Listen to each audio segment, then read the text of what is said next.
Buy a Jaguar, they said. They see me rolling. It'll be reliable, they said. But here we are, pushing it into the last video of the summer. The last video of the summer. That's because we live in Minnesota and we have seasons. That includes car season.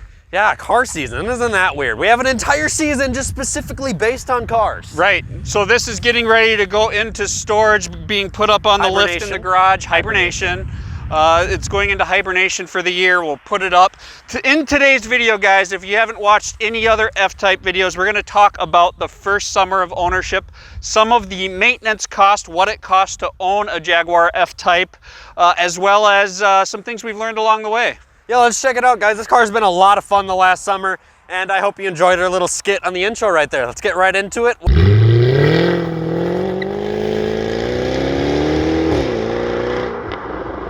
Let's put a little context in the video just so we know what we're talking about. We're talking about the rear-wheel drive 2015 F-Type R. That means 550 supercharged horsepower, rear-wheel drive awesomeness. Guys, I bought this car in March of 2020. Got to enjoy it the season of COVID, the summer of COVID. And I bought it with just over 29,000 miles on it. It now sits at 37,200 miles. You've just been racking up miles on this thing, haven't you? It's quite a joy to drive. I haven't felt like I've driven that many miles, to be honest with you. Yeah, it doesn't feel that.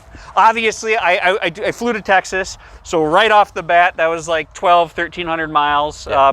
Did that in my first day of ownership, which that was awesome. If you guys, best way to break in the car right there. If you haven't had that experience of buying a car somewhere else, flying there to get it, a lot of people ship them home, but I highly recommend just going somewhere and then driving it home. It was pretty sweet. Awesome cool experience. Yeah. So guys, let's get right into it on what we had to do to the F-Type in those pretty much 8,000 miles of ownership. If you guys are coming from our previous F-Type videos that we've made, you would know that this is a certified pre-owned car. We actually bought this certified pre-owned 2015 F-Type. We are technically the second owners of it. Yeah, second owner starting at 29,000 miles, and I have to say, as you'll find out by the end of this video, I'm very happy that I bought it as a certified pre-owned car. There's a lot of people in the comments of our previous video that think it's just a flop. It's not real. There's a lot of things that pre-owned warranty does not cover, and we're not going to go down that whole path. Watch the other video where we go into that in greater detail. The one right up in the corner right now, that one has all of the certified pre-owned stuff in it. For sure, but the things that make that cool is I got two key fobs. I got the owner's manual. I had a brand new set of Pirelli P0s, which is part of the video here, on the rear of the car. And the front ones were like new, but not brand new when I bought the car. And here we are 8,000 miles later, and take a look at these right here. These are two brand new Pirelli P0 tires. Guys, I found these on Tire Rack for $215 a piece. They're a discounted tire. They're discontinued for the year or whatever the case may be. Fun fact. You ready? You ready for this? I'm ready. What car do you think the Pirelli P0 was first made for? First made for? Yep. Ooh. This is real fun. What year did they come out? I don't know. Don't remember. I'm going to go with the Lamborghini Huracan? Ferrari F40. Darn. Isn't that cool? What? Yeah. It's been out that long? Yeah. Holy cow. I think it's in its 4th generation of tire, but that was the car that the tire was developed for, was the Ferrari F40. Okay, that's super cool. That's a really cool fact. Yep.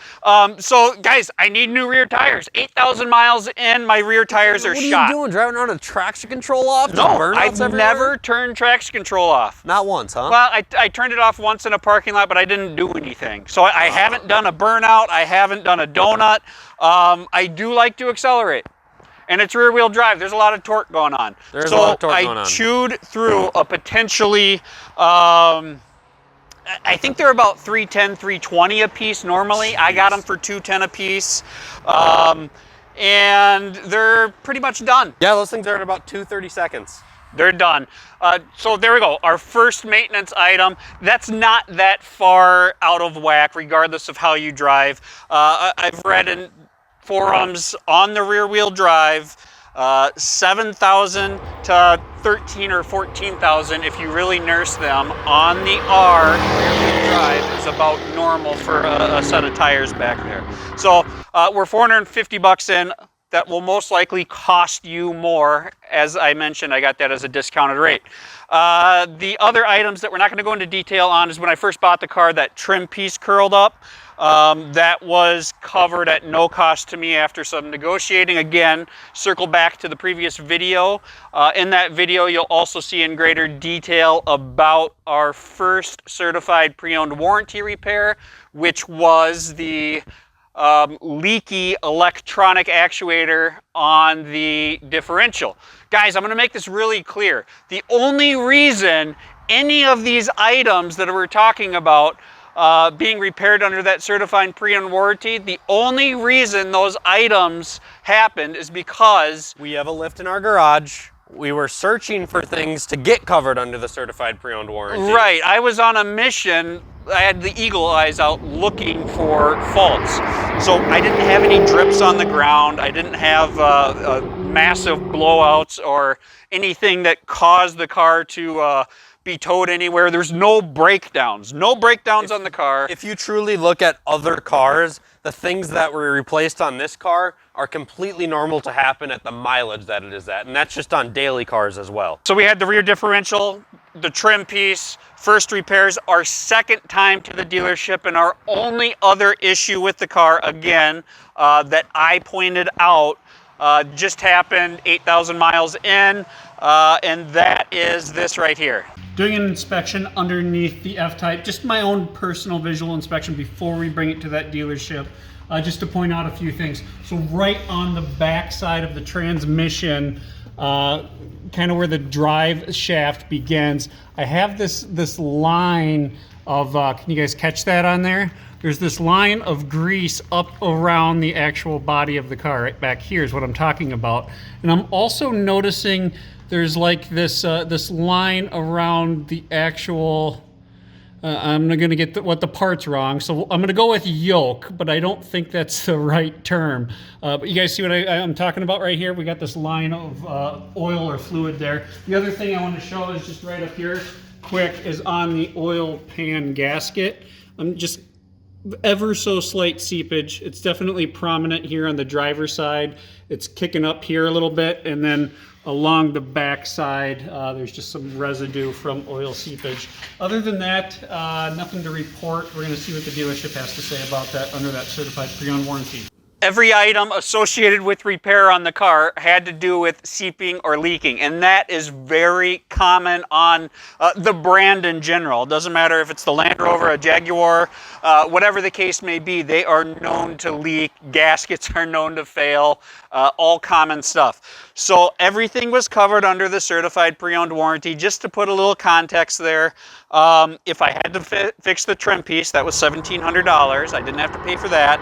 The rear differential, if I had to replace that electronic actuator housing, because the entire rear diff has to come out, the exhaust comes off, all that good stuff, that was somewhere right around $2,000. The dealership didn't give me an exact dollar amount, but they said that's approximately what it would have costed them. Which, in all honesty, $2,000 for the whole rear end coming out isn't that bad. Right.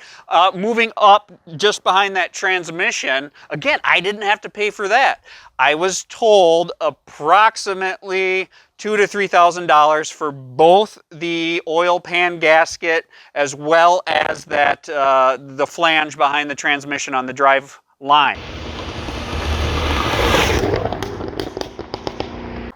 So far, I haven't paid anything, if you guys are doing the math and following along, other than the set of tires that haven't been put on yet. They are sitting in the garage ready to go on.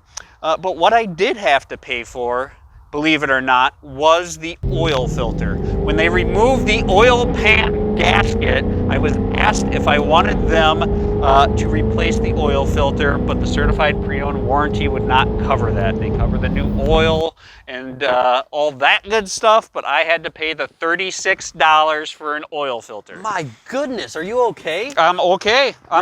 Your pockets aren't burning? You know, I didn't even,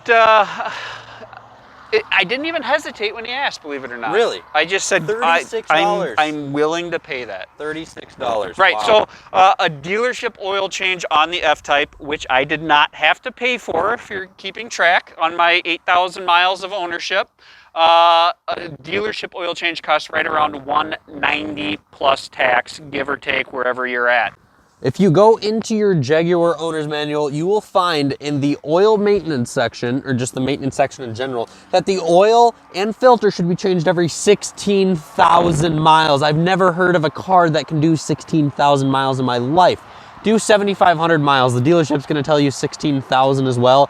Have never heard of a car that can do that in my life, and quite frankly, I don't trust this car. We started seeing a very small amount of oil going down in our oil gauge after about 3,000 miles. That's just because the motor burns a little bit of it. And yes, take in mind that I said oil gauge. That is because the F-Type does not feature a dipstick, nor does any motor that is the 5-liter supercharged that Jaguar Land Rover has used. There is no dipstick. All of the oil information is 100% through a sensor you find in the display. What I will add to that is I just learned on a different 5-liter supercharged V8. That we just happen to have purchased. Yeah, Range Rover. Play with that for a little bit, see how that goes. I learned that the previous garage that filled up the oil filled it over capacity. So if you go into the all data, if you go into the service records, if the motor is completely dry, it takes 10 quarts. However, on a change, it takes 8.5. So there is 10 quarts of oil in that motor. Just a little note to self to make sure you're going to either a dealership or someone who is very familiar with the brand if you're not servicing your car yourself, because that could be a spending mistake. The reason I haven't really been talking much is because I really haven't had a whole lot of time in the F-Type compared to you. Yeah. You've had all of the time in the F-Type, And all it the is my miles. car. I know it is, I know it is.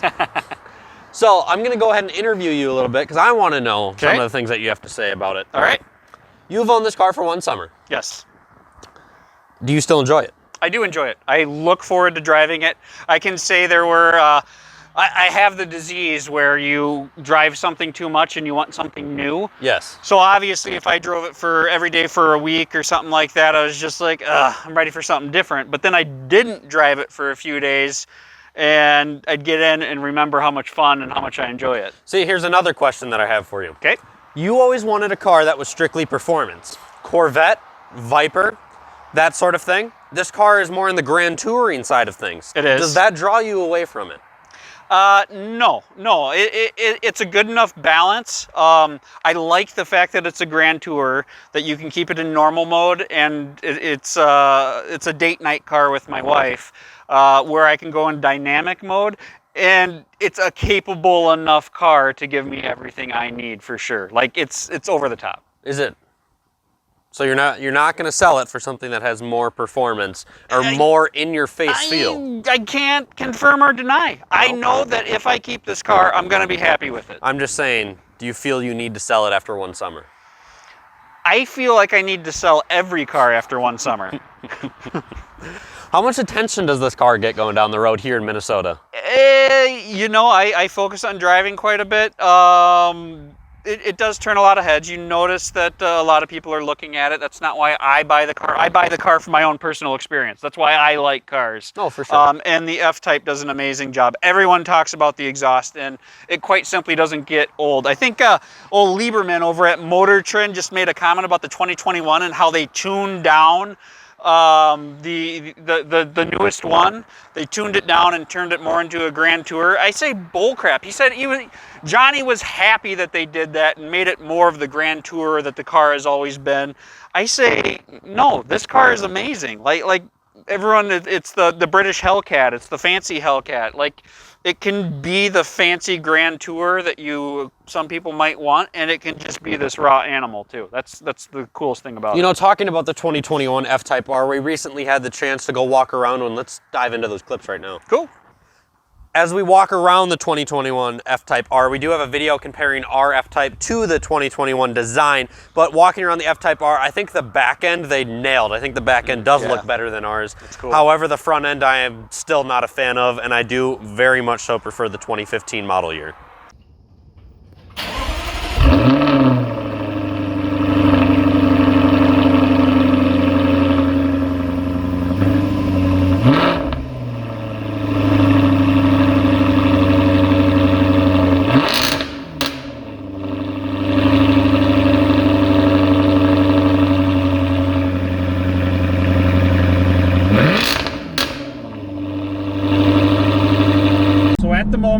27,100 miles. I don't have any issues or beefs with the mechanical function of the car, with the performance of the car. Everything is top notch. Everything feels like it should. And I've got all of a set of tires and a $36 oil filter into my first summer of ownership. That sounds awfully cheap.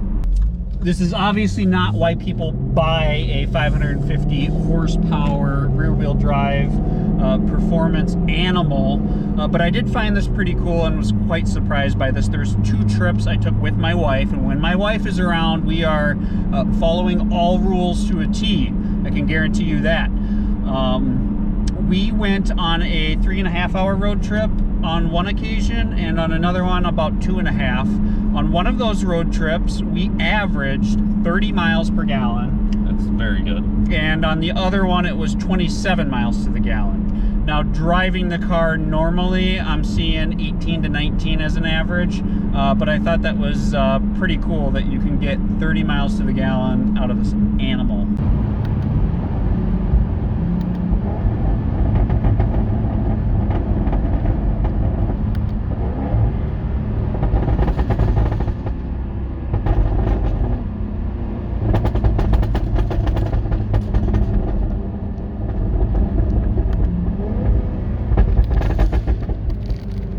There's a few things I can clear up from a lot of reviews that people watch when you're looking to buy one.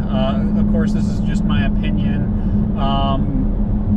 When you're reviewing the car and looking at it, we talked about how there's some material that feels gross and plasticky, or these rubber buttons feel gross, and a lot of people say it. What I can tell you is, in my first year of ownership, I have not thought about it. I have not touched it and said ew one time. So yeah, they're still there, and I still agree that it could be a better material, but it's not something that takes away from the ownership in any capacity. No, if you're sitting in traffic and you're looking around the interior of the car, I can promise you the sticky buttons are not going to bug you one bit. You're going to be looking at the beautiful design waves throughout the entire interior of the vehicle. Country road, take me home.